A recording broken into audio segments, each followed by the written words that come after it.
Greetings and welcome to Freedom News, or FrihetsNytt as we say here in Sweden. Today I have a guest from all across the Northern Sea, Miss Lindsay Smith, a native of Newcastle, who just enjoyed a big victory in court. Welcome, Lindsay, to the digital Sweden. It's bizarre, but hello. It's weird. I find it so weird. So it's okay.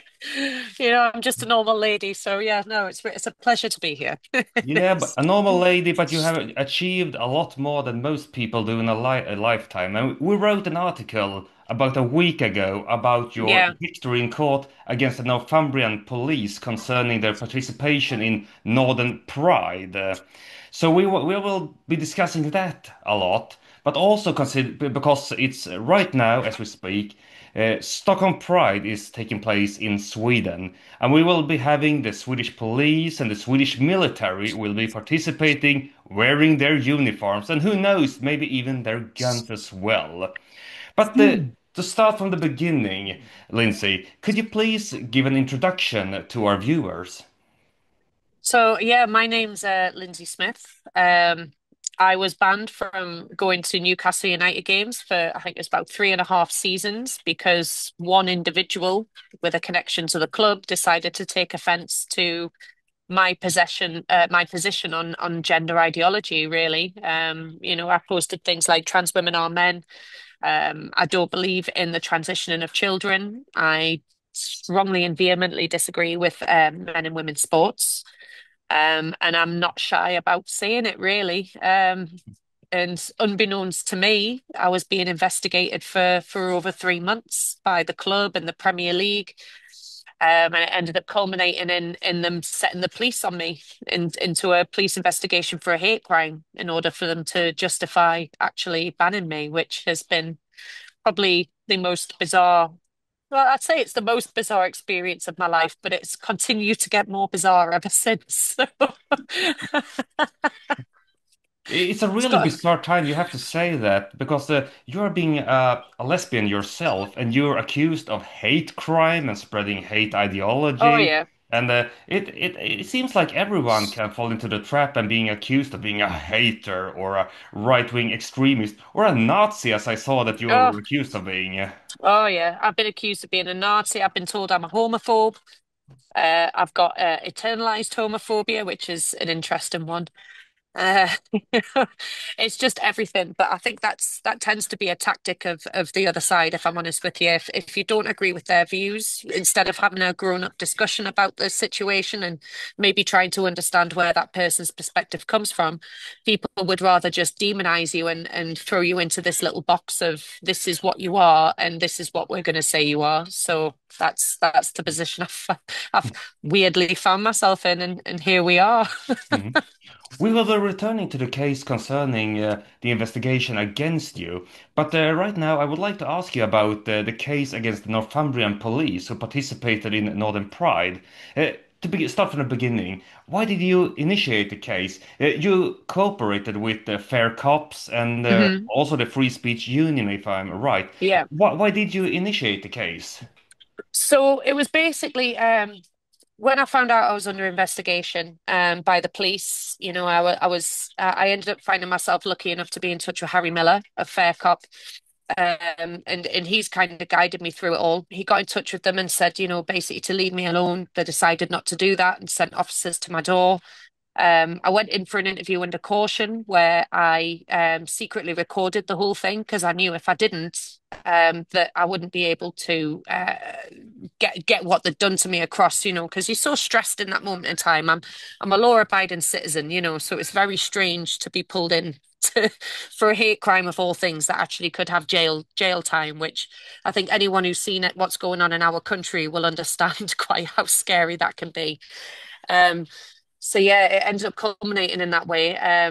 Harry helped me put a complaint in with Northumbria Police to the IOPCC, which is like their obviously their the people who watch over them, I suppose that you could describe it. And it was only when we got that report back we realised just the very depths they've gone to do this all to me. They had 14 police officers in total investigate me for this hate crime and say that I was hateful. All the way ranging all the way from PC all the way up to CID level. So it's been quite I think I like to call it a witch hunt, to be fair. Like it's quite mental how, I've had images photoshopped of me like of my face on women being hanged. I've had death threats. I've had people wishing harm on me and things like that. And police have had absolutely no interest in any of that. But I say trans women are men on the internet, and suddenly I'm holding for a hate crime. It's quite bonkers, to be honest. Mm. It's really interesting to hear what the reactions against you. These kind of people, they preach about tolerance and acceptance, but when you say something against them, they turn out to be the most nastiest, most hateful people you can imagine. And from what you tell me, from the most thing I know about is what J.K. Rowling has been experiencing, but it's Yeah. just really what she say toxic environment it is.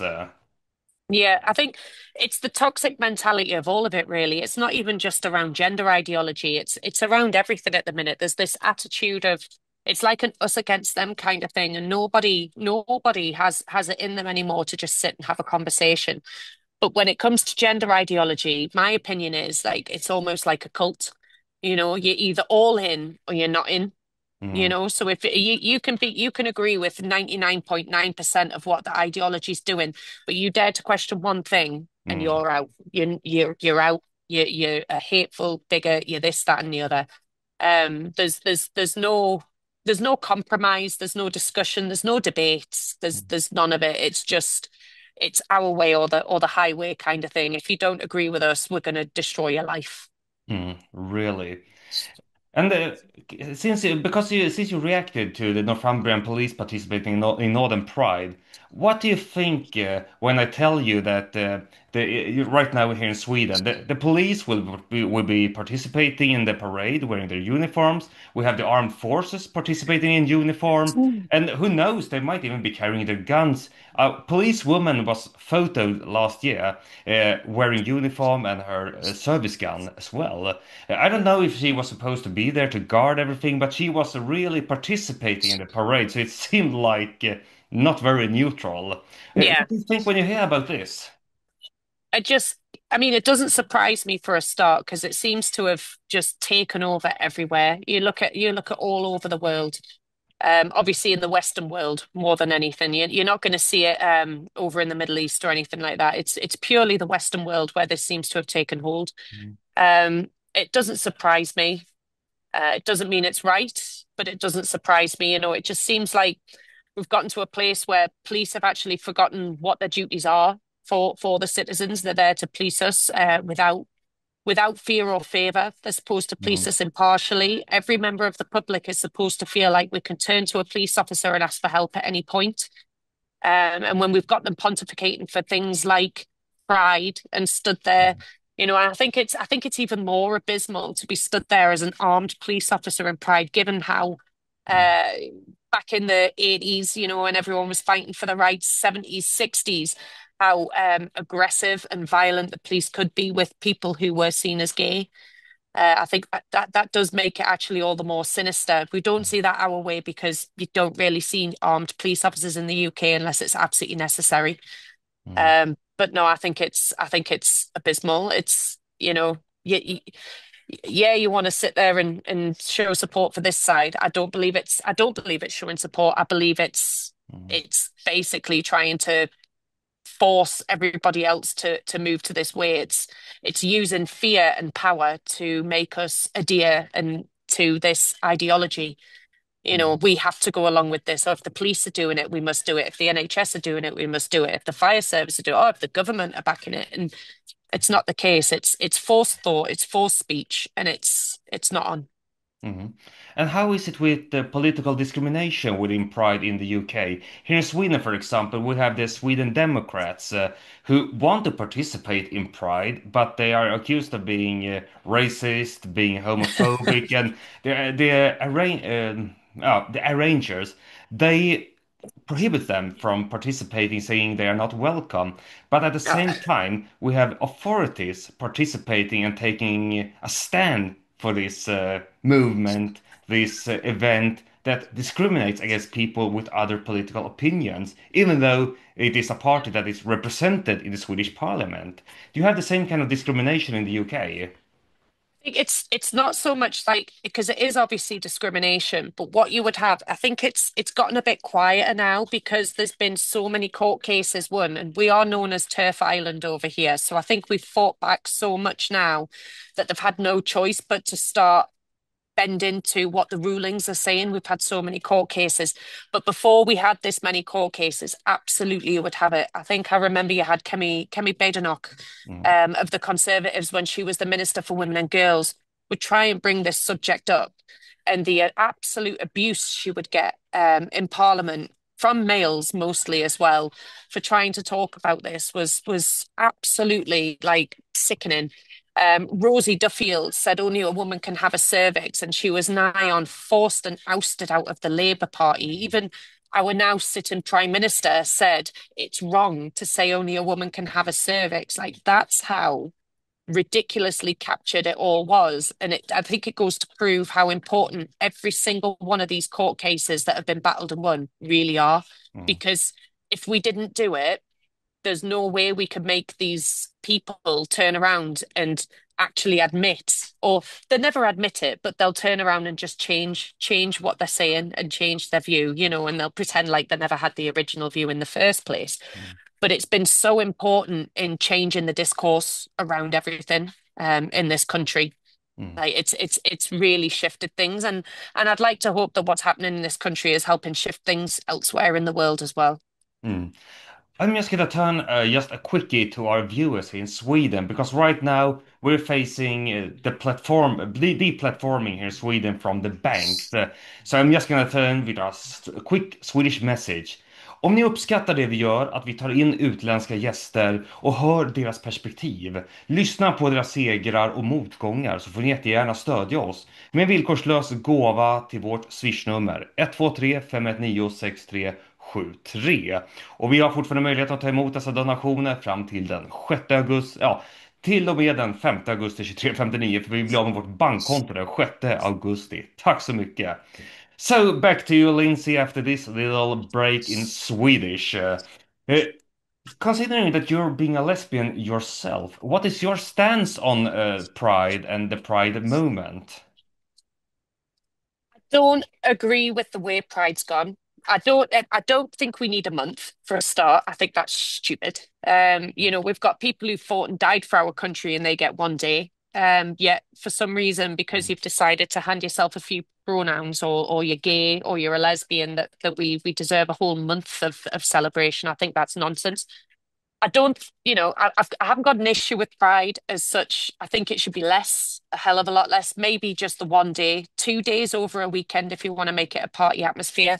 Mm, But that's the absolute maximum. I don't agree with how um how far it's gone as well. Like, it's meant to be a family friendly event, and it used to be, but now it's just it's almost X-rated all the mm, time, and everybody just has to accept it. yeah. We're supposed to believe it's normal to be walking around in fetish gear and with balls and gags in your mouth and pretending like you're a dog. Mm, And that's not normal. You've got a man being walked on a lead by another man, and mm, we're all supposed to just think, yeah, that's fine, that's family friendly. And that's not things that kids need to be seeing. Fair enough in the nighttime when all the kids are away and you're in the bars or whatever, mm, in the gay areas, not an issue. That's when all the grown-ups are out. But it's not that case anymore. It used to be, but it's not anymore. mm, It's just one big, for me, it just feels like one big sex party, and it yeah. makes me highly uncomfortable. Yeah. So you're not a big fan on bringing children to Pride? Not anymore. I think back in the day when I was, because I'm 35 now, I'll be 36 in September. And when I first went to Pride, I was 19, and it was a party, and it was like Lisa's Park in Newcastle, which you know very well. And you had bands, it was all colours and everything. There wasn't really any alcohol. People would sneak alcohol in because, people always do. But it was just a nice family vibe. There was nothing untoward. I don't recall seeing anybody walking around in weird outfits or anything like that. Dressed in puppy gear and dressed, just it's the provocative dress as well. Like you wouldn't really see it. You maybe see it in the nighttime, but not through the day. Um, so my issue now is it's definitely not kid friendly now. It's no place for children now. Mhm. Maybe back in the day, when it was literally just listening to some music, having a bit of a celebration and enjoying yourself for a few hours in the afternoon, fair enough. But now it's not, and it's all about pushing a certain agenda because it's not even about gay people anymore. It is all about the TQ plus, and that's all you can see getting shoved into everything. And it's like I say, it just makes me entirely uncomfortable, very uncomfortable. Mm. It's really interesting to hear that because we've been hearing a lot from homosexual people, drag queens. We even have transsexuals that we have been interviewing here at Freedom News who say, keep kids away from it. When they're grown up, let them choose for themselves, but don't expose them to it. We have the drag queen, I don't know, Kitty Demure in the United States who said that drag queen culture is very sexual. And also we have the transsexuals that say that they do it because they change their genders because they really, well, dependent on it. But they really are against that children are supposed to be told to change their sexes. But would you Yeah. say that this movement about tolerance, about acceptance, that it has been hijacked by extremists? Well, yeah, because I mean, it's almost like it's a what's the word I'm looking for? It's like it's a recruitment drive. That's what it feels like now. They're out there trying to recruit and convince as many people as possible. And that's never what it was about. I mean, I don't even personally, for a start, like I say, I don't think we need a month. We've got all the rights we need. We've got everything we ever wanted. So what is everyone still fighting for? Mm. What is everyone? All we're doing now is we're undoing all the hard work that's been done. That's the way I see it. We're undoing all the hard work we've done. And what we're doing now is everybody who opposed us when we fought for our rights originally, we've just proven them right at the minute because we've allowed these individual activists to come in and start pushing their own agenda into it. And it's all being done in the name of the LGBTQ. And this is the thing, the Plus, LGB, dot yeah. But the at LGB doesn't matter anymore. The LGB is irrelevant. We're irrelevant. They'll kick us out the first moment they get. To be fair, I want nothing to do with them anymore in anyways. But the L and the G and the B, we're irrelevant to it now. It's all Mm. about the TQ You're plus. too mainstream now. Oh well, people like me, we've got too much common sense to be allowed to join that party. But to return to the verdict that you received against the Northumbrian police concerning Pride, that they broke against their impartiality by participating, were you surprised that you were proven right by the court? So yeah, it was a case of we had to prove obviously it was basically a case of proving that pride is political. And that the police are joining on to a political movement. And by standing there in uniform, pontificating for pride, would then also cause other members of the public to view it as, they're not impartial because it comes down to public perception. And it also comes down to obviously the political side of it. So police are not allowed to be political. You are not allowed to take a stance on anything political. Now they say, as your police force do, that they're just, trying to show inclusion, safety, rah, rah, rah.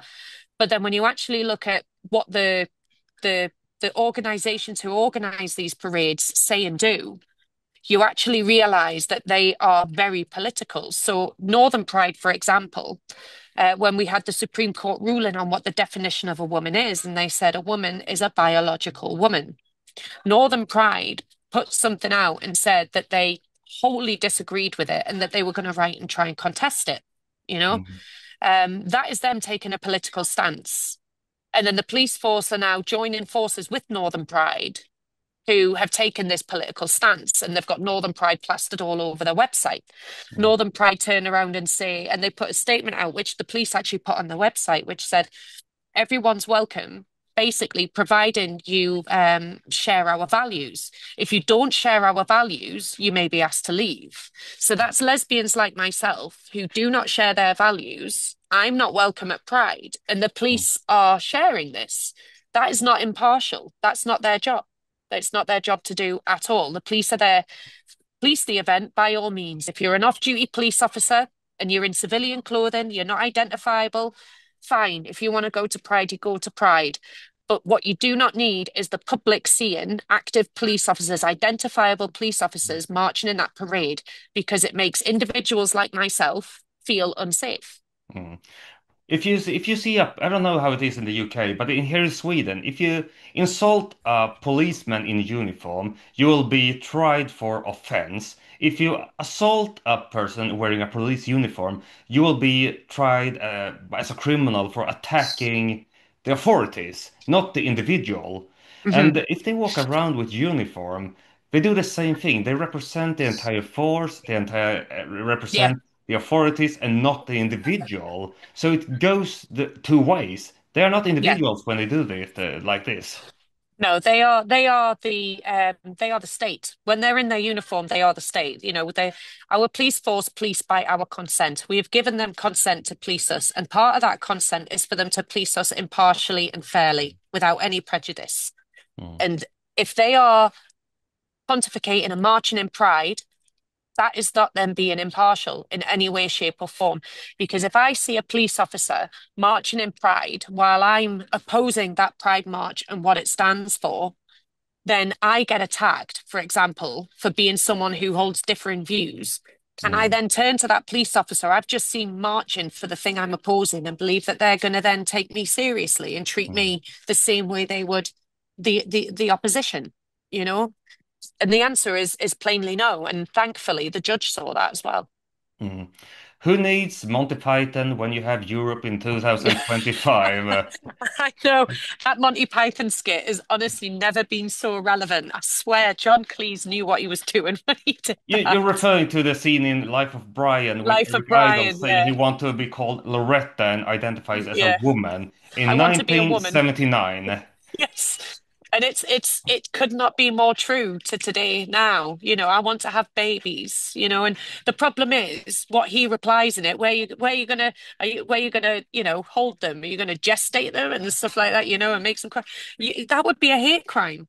And you Yeah. would get arrested. You'd be pulled in for a hate crime for asking that simple question when Mm, everybody knows it's basic common sense. A male hasn't got the anatomy to carry a baby. A male will never be a female. mm, It's as simple as that. mm. I just have to ask another thing here. We wrote about yesterday about this job advert within the authorities for a Sharia administrator. They are really aggressive about this pride movement in the United Kingdom, but they also support Sharia extremist Islamists. And how do these things combine? Because those who follow Sharia, they will really not be tolerant towards these people. Yeah. None of it combines. And that's the problem today is nobody's looking and thinking deeply enough because you've had it rammed down your throat. If you don't agree with Islam, you're an Islamophobe. If you question Islam, you're an Islamophobe. If you question gender, you're a transphobe. You're a Nazi. If you don't Mm, like illegal immigration, you're a Nazi. mm, This is the problem. It's identity politics all over. It's just this black and white attitude towards mm, everything.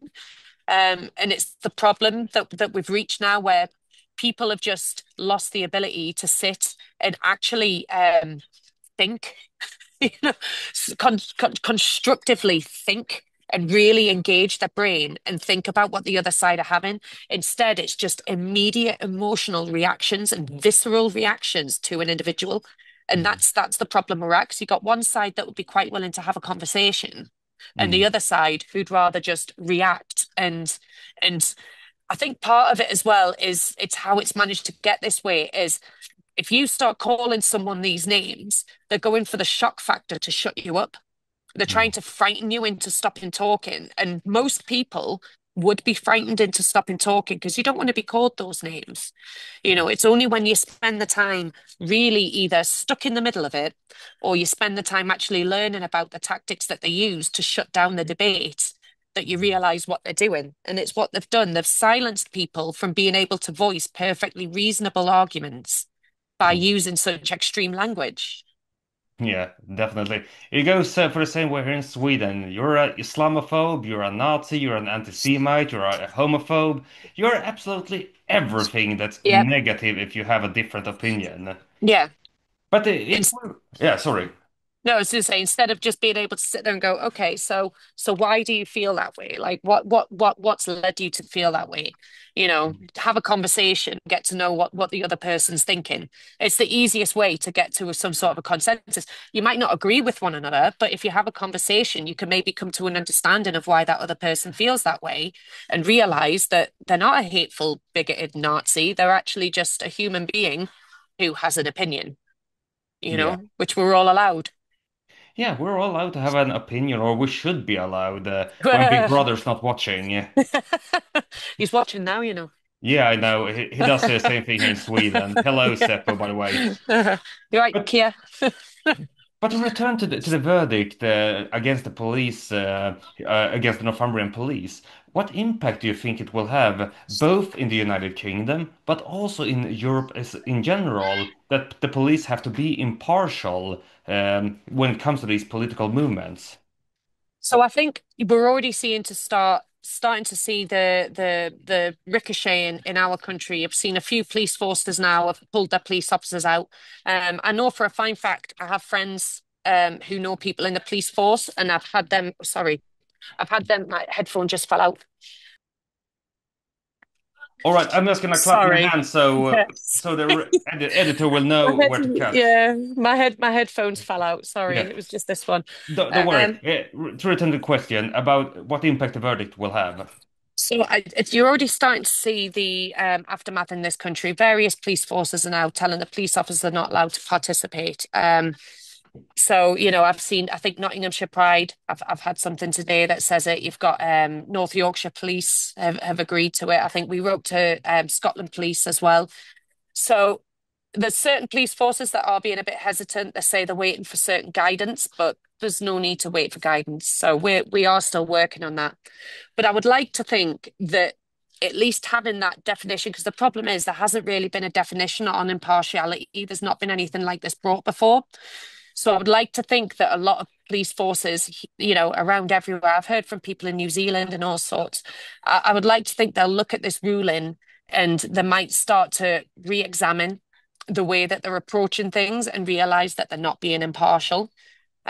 So for me, just making the impact in my own country has been overwhelmingly phenomenal. It's not anything I ever dreamed I'd be able to do.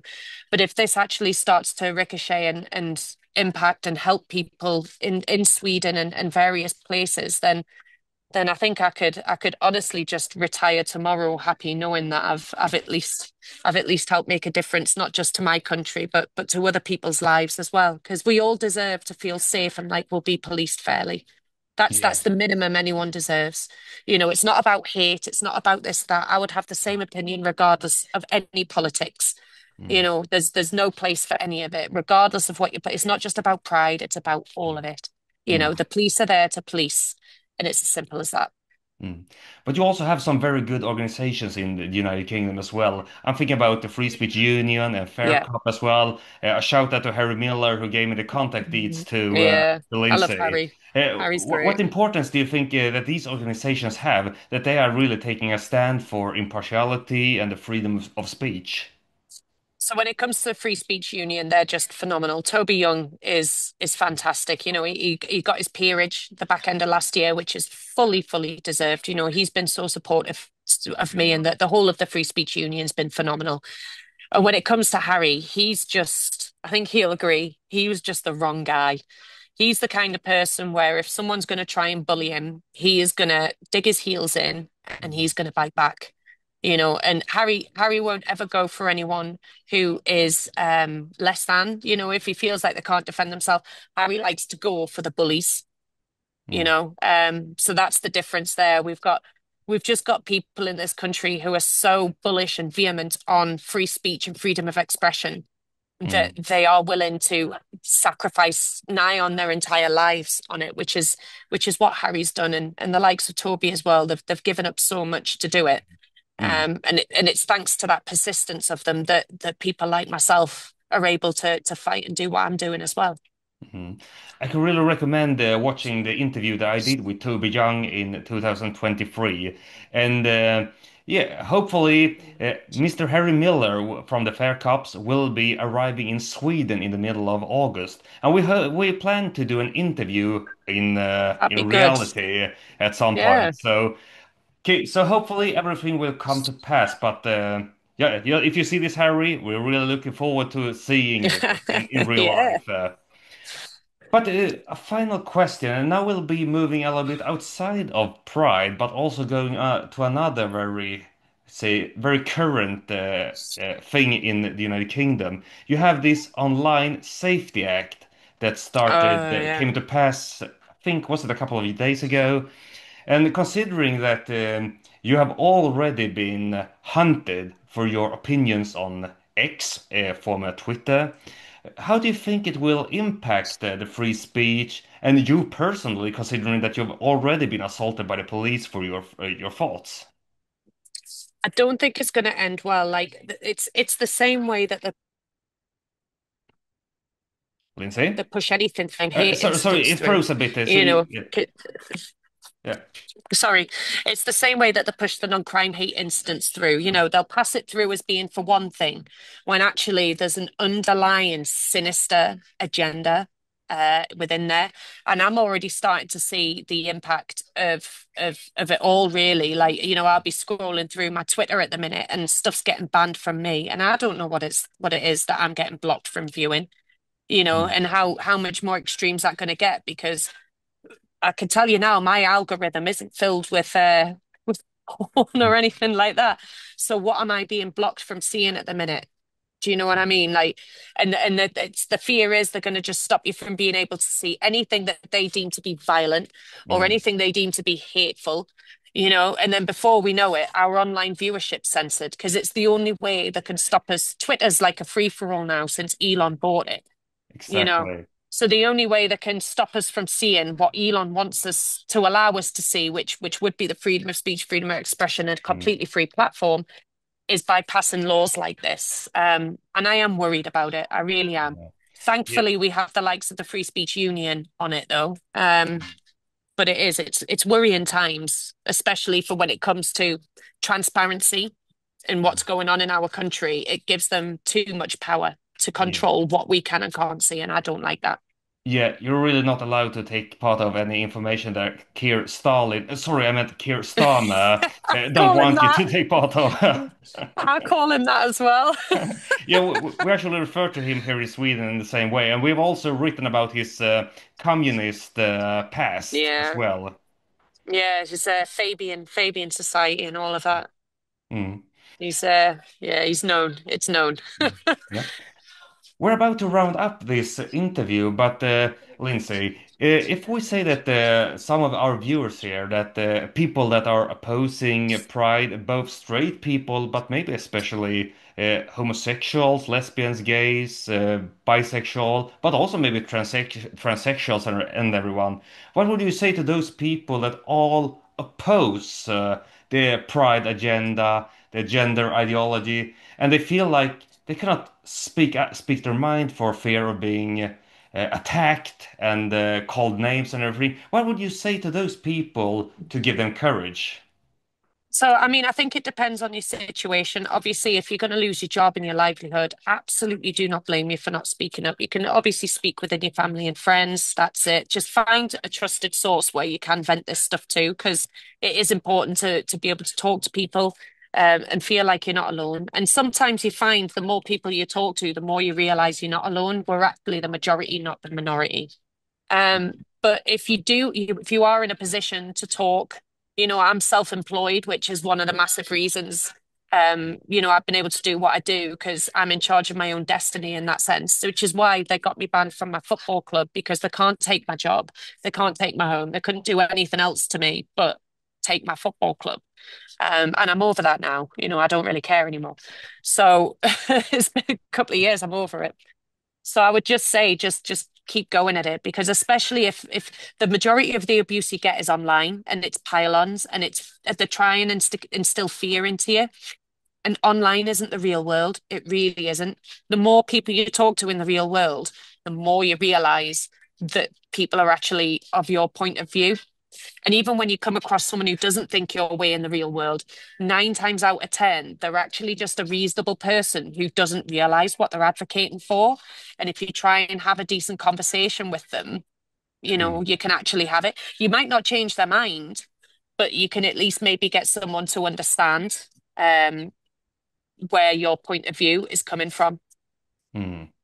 Really great parting words, Lindsay. It was a real pleasure speaking with you here It's a today and pleasure to also meet you having you as well. on our channel. And I hope we'll get the opportunity to speak with you here again at some point. And if you ever come to Sweden, please give a holler. Oh, I absolutely will. You've got my number, so anytime you want me, just drop me a message. Definitely. All And I right. also and I also want to thank you all, both Swedish and non-Swedish, Britons and former colonists, also known as Americans, for watching this video. Remember to follow us on frihetsnytt.se, where we post our news, our articles, and most of our movies as well. But also remember to follow us on Rumble, where we will post videos where we discuss topics that we're not allowed to post on YouTube. I'll see you all soon again at any moment.